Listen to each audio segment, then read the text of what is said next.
जी, तो today we are going to discuss about the last Renaissance movement, and that is Jamia Millia Islamia.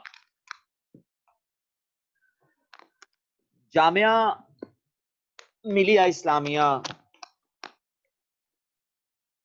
इसका credit भी जो है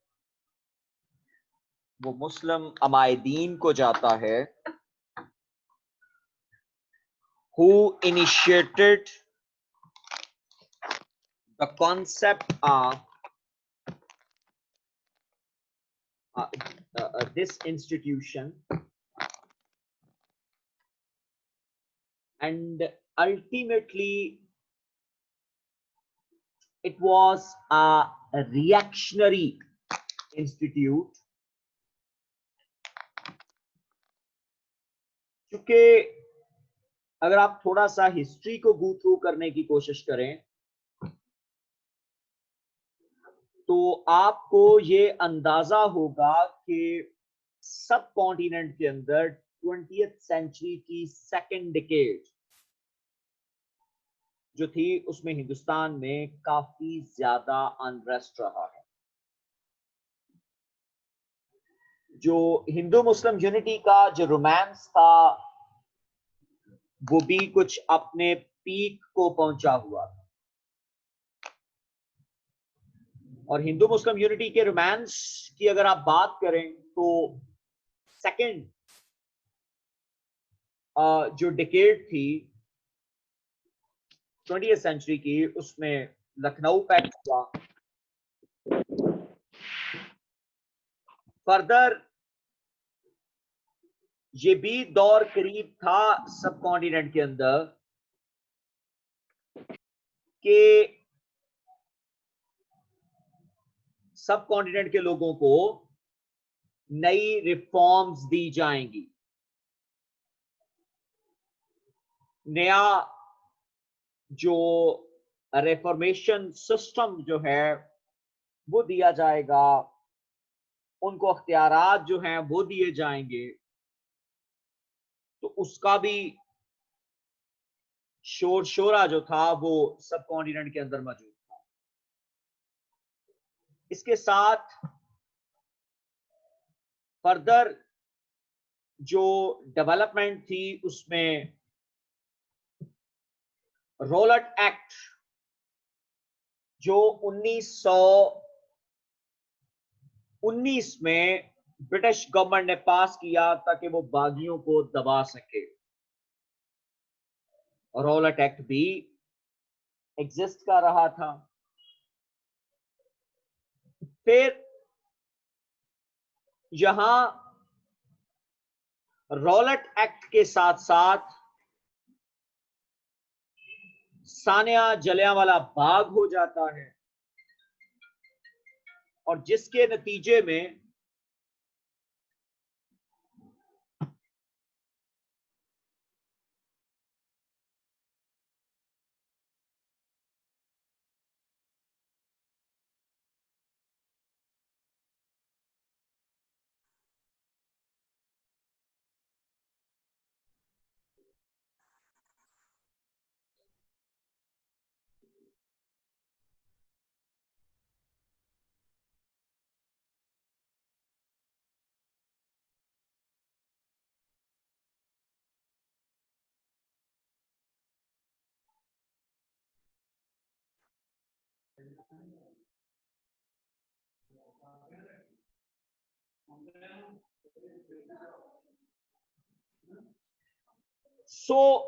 Rowlatt act की वजह से सब कॉन्टिनेंट के अंदर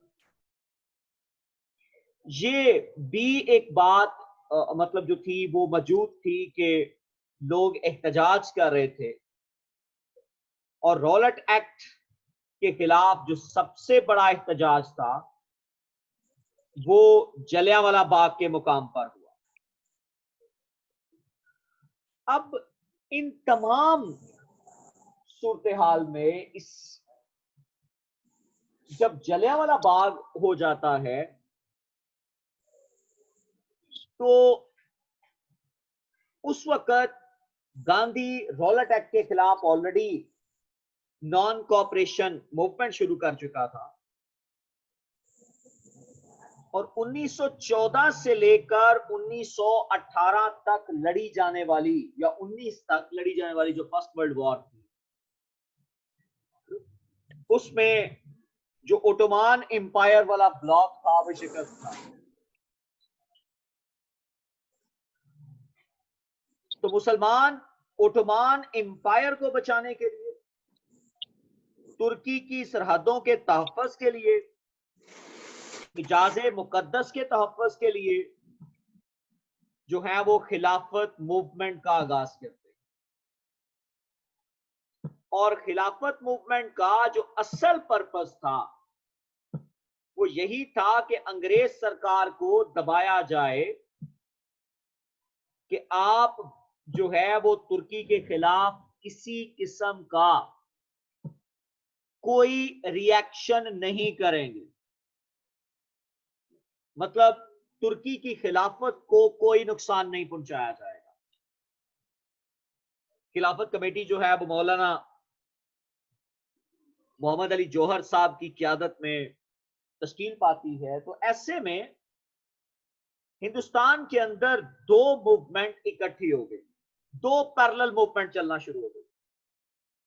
एक जिसको गांधी की नॉन कोऑपरेशन मूवमेंट कहा जाता है और दूसरे नंबर पर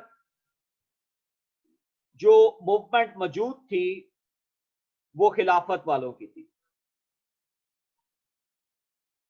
तो इमीडिएटली गांधी और बाकी तमाम लोगों ने यह कहा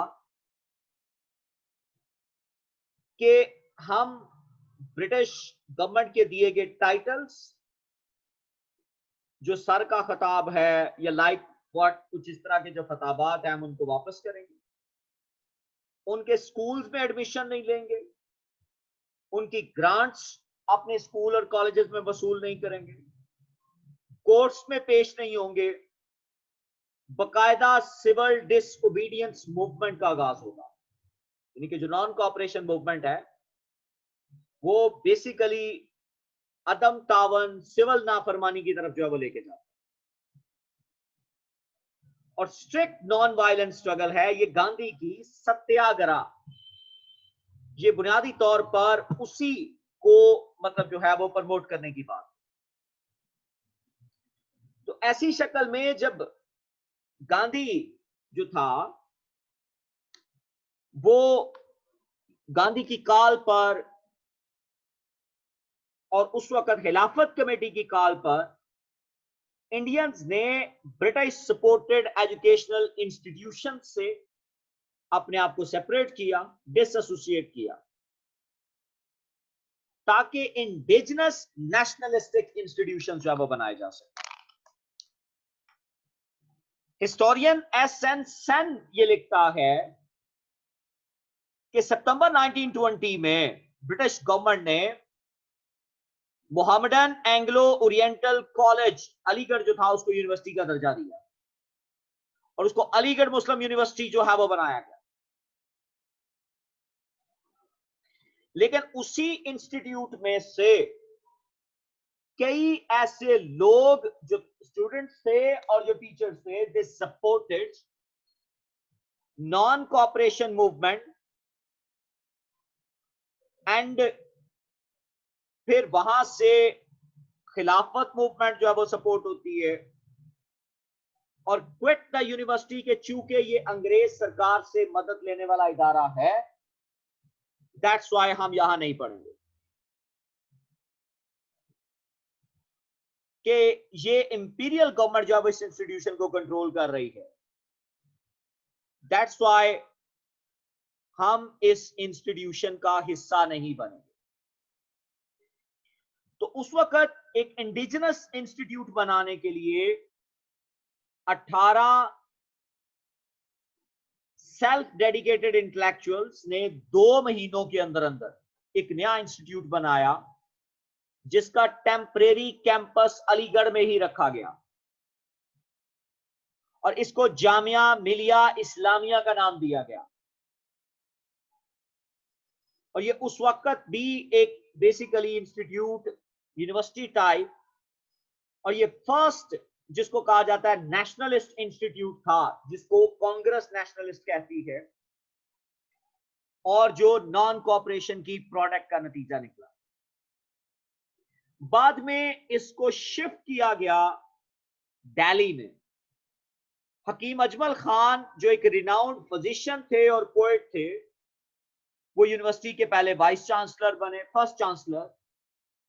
और जो खिलाफत मूवमेंट, जो हिंदुस्तान के फाउंडर थे मोहम्मद अली जौहर साहब, वो इसके पहले वीसी थे। फिर यहां से ही इन्होंने फिर फर्दर इंस्टीट्यूट बनाए, जिसमें Gujarat Vidyapith, Bihar Vidyapith, Kashi Vidyapith, Tilak Maharashtra Vidyapith and Bengal national university. जो अहम तीन इदारे हैं वो इसी की, इस मूवमेंट की कोक से निकले। जामिया को जो इनिशियल रिस्पांस था, दैट वाज इनकरेजिंग, और ये यू कैन से बिगिनिंग थी ग्रेट स्ट्रगल की, जो कि आगे आ रही थी। खिलाफत टर्की में खत्म हो जाती है, जिसके नतीजे में खिलाफत मूवमेंट खत्म होती है। और चूंकि उस वक्त खिलाफत जो मूवमेंट थी उसको बेतहाशा फंड्स मिल रहे थे, और जिस वक्त खिलाफत का सिलसिला खत्म हो जाता है हिंदुस्तान टर्की से, तो फिर सबसे ज्यादा शॉर्टेज ऑफ फंड्स का सामना जो है वो जामिया मिलिया इस्लामिया को करना पड़ा, फाइनेंशियल क्राइसिस। और ये मच वर्स क्राइसिस था कंटेम्परेरी इंस्टीट्यूशंस में, अलीगढ़ मुस्लिम यूनिवर्सिटी और बनारस हिंदू यूनिवर्सिटी। क्योंकि जो जामिया मिलिया इस्लामिया थी, it was a staunch anti colonial and pro national stand, zero financial aid from British crown, कि हमने बर्तानिया से किसी किस्म की कोई मदद नहीं ली, और प्रिंसली स्टेट से भी नहीं। जामिया ने जो ओनली फंड्स जो रिसीव किए वो हकीम अजमल खान से थे, और anti English government public donor से थे, जो बकायदा इसके खिलाफ थे। यूनिवर्सिटी के जो फ्रेंड सर्कल था, उसमें नेशनलिस्टिक लीडर्स अब्दुल मजीद ख्वाजा, डॉक्टर मुख्तार अहमद अंसारी, ये हिंदुस्तान के तूलो अर्ज में गए और महात्मा गांधी को भी कहा गया कि वो फंड रेजिंग में मदद करे। किताब है जामिया और गांधी,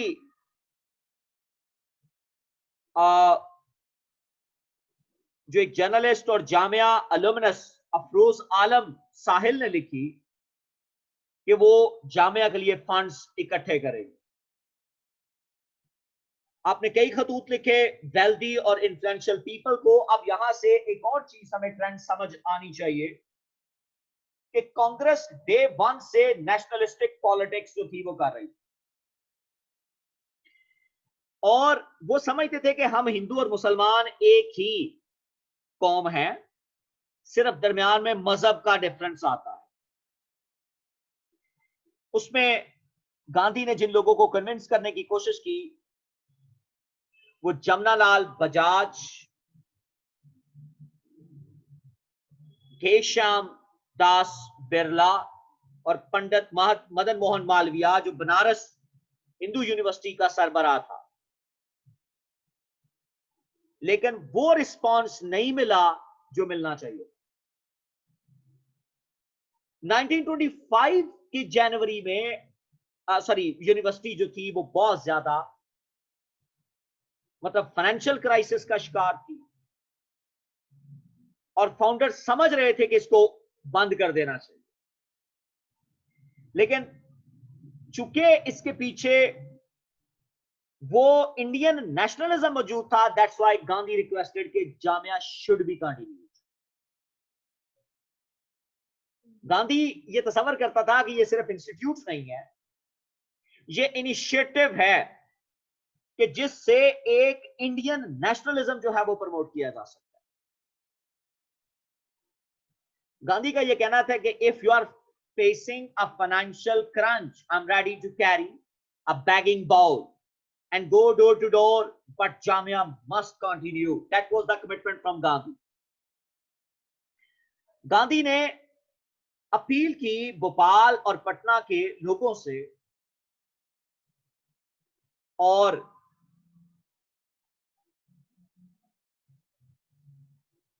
जर्नल्स, यंग इंडिया और नौजवान के फंड्स रेज किया जाए। इससे चीजें जो है वो कुछ बेहतर होना शुरू हुई और इस इंस्टीट्यूट को मूव किया गया अलीगढ़ से टू कैरोल बाग इन दिल्ली।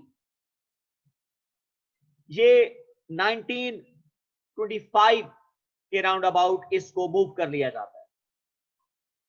जामिया का मुश्किल वक्त खत्म नहीं हुआ और 1927 में जब कांग्रेस ने साइमन कमीशन के हवाले से प्रोटेस्ट किया तो जो यूनिवर्सिटी के फाउंडर्स थे, जो फ्रीडम फाइटर्स थे, supported the agitation and they were arrested, जिसकी वजह से यूनिवर्सिटी का जो फंक्शन था, और साइमन कमीशन हमें याद होना चाहिए इस वजह से बनाया गया था ताकि हिंदुस्तान के लोगों के लिए मतलब जो है वो 1919 के एक्ट के बाद एक नया एक्ट जो है वो बनाया जा सके ताकि इनको ज्यादा इंपावर किया जाए।